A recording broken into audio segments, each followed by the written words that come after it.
birthday to me. Happy birthday to me. Happy birthday, dear. Let's see. Happy birthday to whatever you said.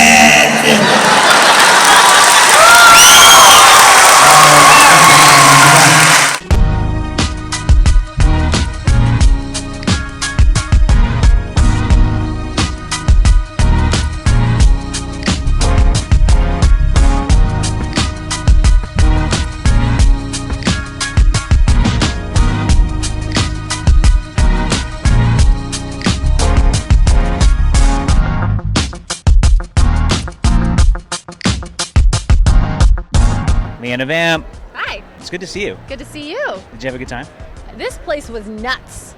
Crazy. I had my first fangirl experience where like my heart started beating fast and I was like, what's happening to my body right now? I don't understand. I got to get a photo op with Mark Hamill. It was magical.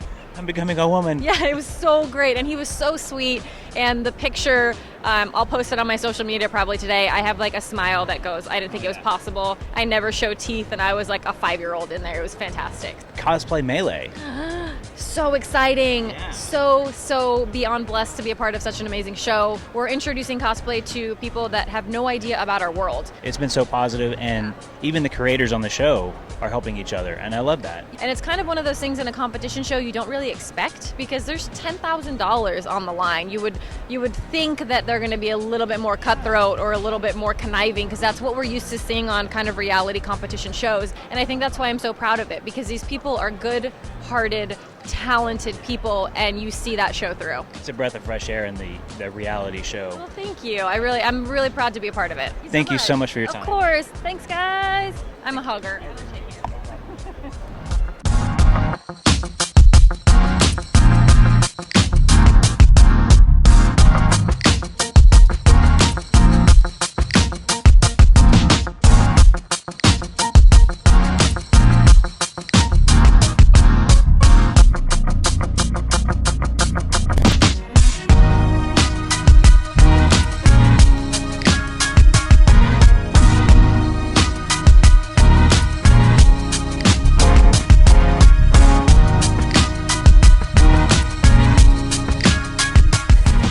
Every time we see you, you are so full of energy and you seem so happy. What's your secret to a happy and productive life? Being with fans like you is obvious.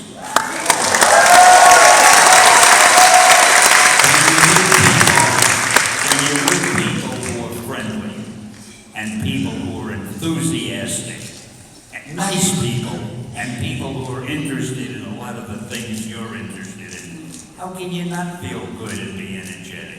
I mean, you people are great. I wouldn't want to say it yet and give you swell heads, but when I'm out with my friends, I tell them we got some great fans.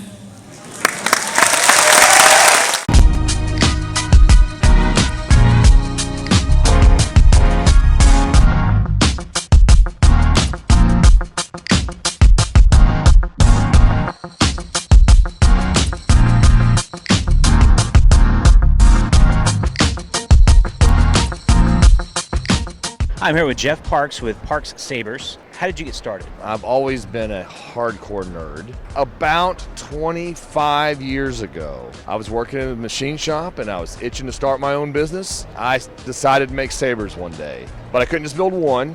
I had to buy enough materials to make 12. So I decided I'll make one for myself and I'll go take the rest down to a comic book shop. They sold. I said, you know what? I need to do that again. I quit the job at the machine shop, just progressed as a machinist, a designer, builder. As any designer, you try to progress into other avenues. I've progressed into jackets, shields, badges, anything that piques my interest. I saw a replica flash tube, something like that? That's exactly correct. The original Skywalker Saber, that was an old camera flash from 1945. Those camera parts now run for $800-900. We replicated the camera part so precisely that it'll go back on the camera, light up the flash on a 1945 press camera. Yeah, I've got the ultimate 14-year-old kid job. The products are amazing. They look actually absolutely fantastic. So thank you for your time. All appreciate right. it. I appreciate the interview. Thank you.